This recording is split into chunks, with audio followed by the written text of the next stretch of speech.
बिस्मिल्लाहिर्रहमानिर्रहीम। अस्सलाम वालेकुम students, this is our lecture number 19 of science for class 8। तो बेटा चैप्टर हम 5 स्टार्ट कर रहे हैं। Where does our food come from, हमारी फूड कहाँ से आती है।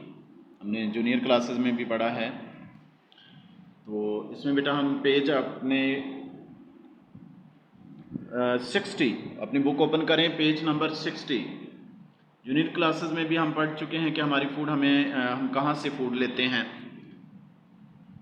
पेज 60 देखें। Human are at the top of a very complex food web, कि फूड वेब या फूड चेन अगर देखें कॉम्प्लेक्स तरीन भी हो तो इंसान सबसे ऊपर आता है, क्योंकि ये तकरीबन बहुत सारी टाइप्स की फूड खाता है। Imagine trying to write down every link in every food chain, हर फूड चेन में हर लिंक को अगर हम लिखें, that provides all the food and drinks, जो तमाम फूड्स और ड्रिंक्स देता है, दैट वी कंज्यूम, जो हम इस्तेमाल करते हैं। द पिक्चर बिलो, ये देखें ना कि इंसान है, फिश भी खाता है, sheep, fruits, vegetables, cow, chicken. तो अब आ जाए नेक्स्ट पेज पर, पेज नंबर 61। पेज आ जाए बेटा 61। अच्छा, एनर्जी जो भी हमें आती है, जो ट्रांसफ़र होती है, वो टोटली जो है वो सन से आती है।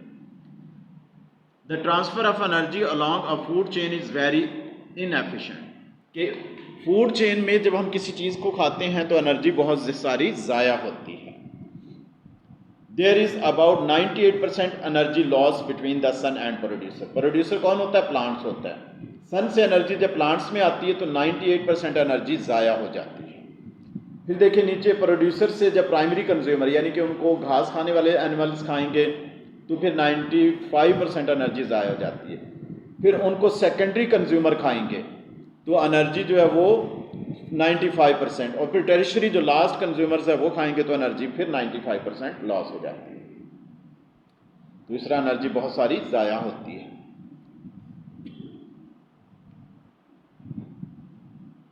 And about 95% energy loss between producer and primary consumer. There is another 95% loss of the remaining energy when the secondary consumer eats a primary consumer. ये जो हमने देखा, इसी को हम अभी डिस्कस किया है। This energy loss could be reduced if people were to eat food from near the beginning of the food chain. Food chain के बिगनिंग से, यानी कि हम प्रोड्यूसर्स को खाएं, जैसे वेजिटेबल्स वगैरह, फ्रूट्स वगैरह, तो हम एनर्जी का इस्तेमाल यूज़ बेहतर होगा और उसका लॉस सबसे कम होगा। लेकिन जैसे ही हम नीचे से खाते हैं, यानी कि यहाँ से, तो फिर एनर्जी ज़ाया होती है ज़्यादा। Eating plants instead of the animal that feed on them make better use of the available energy. अगर हम डायरेक्ट प्लांट्स खाएं मीट के अलावा तो ज़्यादा बेहतर है, जैसे एनर्जी ज़ाया कम होगी। इसमें देखें, an average person can get enough energy for 1 day by eating. अगर ब्रेड खाएगा, जैसे ग्रो करते हैं ना वीट से और ब्रेड, तो 1/10 ऑफ अ फुटबॉल पार, ये सपोज फुटबॉल पिच है तो 1/10 इसका 10वां हिस्सा, वो उससे हमें पूरे दिन की एनर्जी मिलेगी। लेकिन अगर हम मीट खाते हैं तो मीट देखें, बुल जो तैयार होता है वो बहुत ज़्यादा जो है वो ग्रास खाने से होता है। तो फिर देखें कि 2 जो है वो फील्ड के 2 जो पिच है फुटबॉल के, जो फील्ड है, ग्राउंड ले लें, उससे उतनी एनर्जी हम उतनी जो है वो प्रोड्यूस, उतना खाने के बाद हमें एनर्जी सेम इतनी ही मिलेगी। Which needs grass from 2 football, ये 2 फुटबॉल फील्ड जितना ग्रास खाएगा तो हमें इतनी एनर्जी देगा जितना कि ये 1/10 जो फील्ड दे रहा है। अब आगे आ जाए बेटा फर्टिलाइज़र। फर्टिलाइज़र्स क्या होती हैं? जिनको हम खादें कहते हैं, जो है प्लांट्स के लिए मिनरल्स होते हैं और प्लांट की ज़रूरत को पूरा करते हैं। Plants need mineral elements for normal healthy growth, कि प्लांट्स को मिनरल्स एलिमेंट्स की ज़रूरत होती है नॉर्मल ग्रोथ के लिए, और इनको क्या कहेंगे? फर्टिलाइज़र। ये फर्टिलाइज़र की डेफिनेशन भी है। What is fertiliser? Plant need mineral elements for normal growth, these mineral elements are known as fertiliser. अच्छा, ये डिफरेंट फर्टिलाइज़र दिए हुए हैं, जैसे मिनरल एलिमेंट्स हैं, व्हाट इज़ यूज़ फॉर, किस लिए यूज़ होते हैं। नाइट्रोजन होती है making new plant tissue, plant के न्यू टिश्यू जिनको प्रोटीन्स कहते हैं उसके लिए ज़रूरत होती है, और पोटेशियम जो है वो मेकिंग फ्लावर और फ्रूट बनाने के लिए। फॉस्फोरस है मेकिंग रूट्स बनाती हैं। मैग्नीशियम है मेकिंग क्लोरोफिल एंड फोटोसिंथेसिस में हेल्प करते हैं। ये उस जो है वो खादें या मिनरल्स की ज़रूरत होती है। Some of the most important mineral element are shown in the table. ये हो गया। Soil use for growing crops contain a very few minerals होते हैं सॉइल में। This is because when the crop is removed, जब हम crops काट लेते हैं, there is little plant material, थोड़ा सा प्लांट मटेरियल रहता है left to decompose and replace the minerals make up by the crops plant. तो वो डिकम्पोज से उसको प्रॉपर खाद नहीं मिलती, फिर थोड़ा सा ही होते हैं, यानी कि रूट्स वगैरह ही होती है ना पौधों की, अगर उसी को खाद में चेंज किया जाए तो वो पूरी नहीं होती। Farmer add mineral elements, farmer और ऐड करते हैं मिनरल एलिमेंट्स जिनको फर्टिलाइजर कहते हैं। ये भी fertiliser from the fertiliser these में नेचुरल फर्टिलाइजर भी हो सकते हैं। नेचुरल जो कुदरती तौर पर बनते हैं, जैसे सीवेज, स्लज, एनिमल मेन्योर और कंपोस्ट, यानी कि पौधे का गलना सड़ना, या जानवर कूड़ा वगैरह, या जो है वो गोबर वगैरह जानवरों का। और आर्टिफिशियल भी फर्टिलाइजर होते हैं जिनको हम खादें कहते हैं। The most common artificial fertiliser है NPK। N क्या है? 3 इसमें एलिमेंट्स होते हैं, नाइट्रोजन, और P से फास्फोरस और K से पोटेशियम होते हैं। अब देखिए प्लांट्स को इन मिनरल की ज़रूरत किस तरह होती है। If a plant does not get enough of the right mineral elements, अगर उनको प्रॉपर राइट एलिमेंट्स नहीं मिलेंगे, this will show a mineral deficiency, mineral की कमी हो जाएगी। तो ड्राइंग इसमें उसका नुकसान क्या होगा, जैसे अगर नाइट्रोजन नहीं मिलेगी तो अपर लीव्स पेल ग्रीन हो जाएंगे, लोअर लीव जो है वो पेल येलो हो जाएंगे,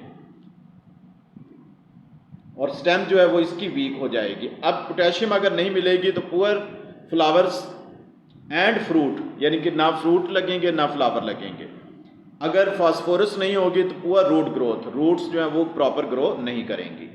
ये बेटा पेज नंबर है 62 पर।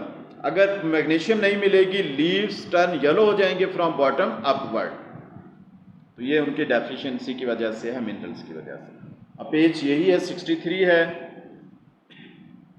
टू मच फर्टिलाइजर, अगर फर्टिलाइजर ज़्यादा ऐड कर दें, ज़्यादा डाल दी जाए तो वो भी नुकसानदेह है। पेज बेटा 62।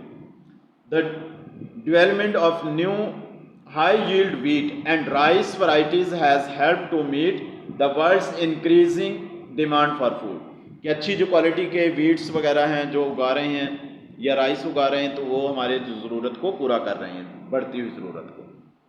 These new cereals need much more fertilizer, उनको ज़्यादा फर्टिलाइजर की ज़रूरत होती है ग्रो करने के लिए।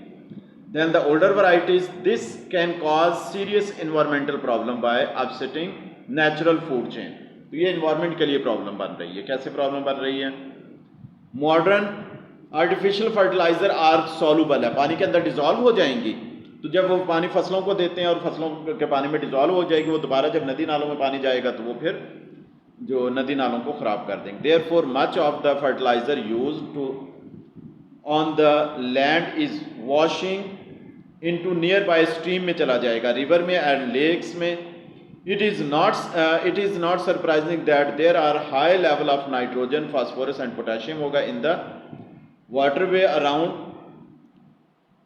सीरियल प्रोड्यूसिंग क्रॉप्स, यानी कि गंदम खेत वगैरह के करीब ज़्यादा ये चीज़ें होंगी, और वो जो है वो फिर नुकसान पहुंचाएंगी पानी में रहने वाले जानवरों को, फिश वगैरह को। सो नेक्स्ट पेज पर आ जाएं, 63 है। So how are food chain affected. अब देखें पहला क्या है, कैसे the large amount of nitrogen, phosphorus and potassium in the water encourage the growth of algae, या जिसको अलजी कहते हैं, उसकी ग्रोथ ज़्यादा हो जाएगी। It forms a thick layer, देखें ना पिछले पेज पर, ये अलजी जो है वो बन जाएगी, तो ये ग्रीन लेयर आ जाएगी।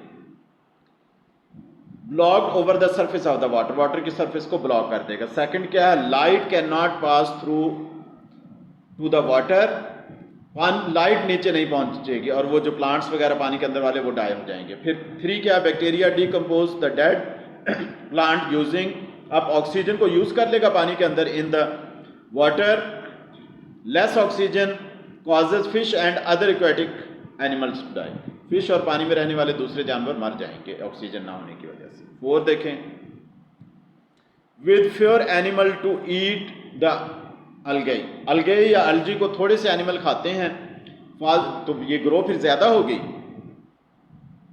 It grows even faster when the algae eventually die होंगे, बैक्टीरिया डिकम्पोज करेंगे and remain using up all of the oxygen, oxygen जो है वो सारी खत्म हो जाएंगी।